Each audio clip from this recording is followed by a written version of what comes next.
দেশের ৮ জেলার ওপর দিয়ে ঘন্টায় ৬০ কিলোমিটার বেগে ঝড়ের আশঙ্কা জানিয়েছে আবহাওয়া অধিদপ্তর। একই সঙ্গে দেওয়া হয়েছে বজ্রসহ বৃষ্টির পূর্বাভাস। রোববার দেশের অভ্যন্তরীণ নদীবন্দরগুলোর জন্য দেয়া আবহাওয়ার পূর্বাভাসে এই তথ্য জানানো হয়।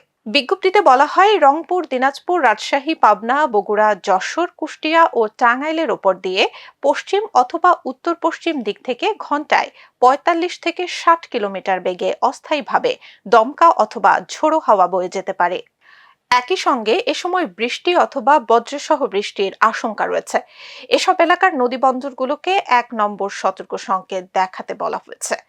আবহাওয়া অফিসের আরেক পূর্বাভাসে বলা হয়, আজ সন্ধ্যার মধ্যে রংপুর, রাজশাহী, ঢাকা, ময়মনসিংহ, খুলনা, বরিশাল, চট্টগ্রাম ও সিলেট বিভাগের ২-১ জায়গায় অস্থায়ীভাবে দমকা অথবা ঝোড়ো হাওয়া ও বিদ্যুৎ চমকানো সহ বৃষ্টি অথবা বজ্রসহ বৃষ্টি হতে পারে।